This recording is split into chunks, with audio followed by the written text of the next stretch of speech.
حضور میں نے یہ پوچھنا تھا کہ جو غیر احمدی ہوتے ہیں وہ کہتے ہیں کہ نیل پالش لگی ہو تو پھر نماز نہیں ہوتی. کیا ہو؟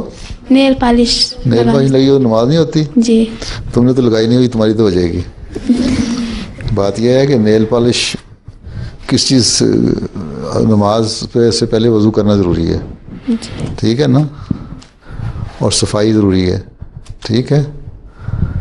اور نیل پالش جو ہے تم پہلے یہاں اپنے ناخنوں پہ گند لگانے کے بعد اوپر نیل پالش تو نہیں لگاتی، پہلے صاف کر کے ہاتھ دھلے ہوتے ہیں، صاف ہوتے ہیں تو نیل پالش لگاتی ہو. جب نیل پالش لگاتی ہے تو سیل ہو جاتے ہیں، اس کے اندر تو کچھ نہیں جا سکتا نا نیل پالش کے، وہ تو بالکل اسٹک ہو کے تو سیل کر دیتی ہے. نیل اور پالش اور نیل کے درمیان کوئی چیز ہوتی ہے؟ بس جب کوئی چیز نہیں ہوتی تو ناخن صاف ہیں. نیل پالش کے اوپر گند آ سکتا تھا، اس کو تم نے وضو کر کے دھو لیا. اس لیے جو کہتا ہے کہ نہیں ہوتی نماز وہ نہ پڑھے، ہماری تو ہو جاتی ہے نماز. کوئی فرق نہیں پڑتا، ٹھیک ہے. ہاں یہ جو ہی اپنے مسئلے بنائے ہوئے ہیں اور کچھ آتا نہیں تو چلو ان چھوٹی چھوٹی باتوں کو دیتے رہو. اصل چیز نماز پڑھنا ہے.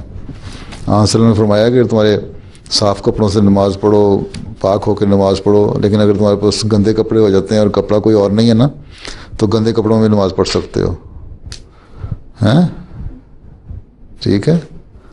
اصل چیز نماز کی ادائیگی ہے، وہ ہونی چاہیے.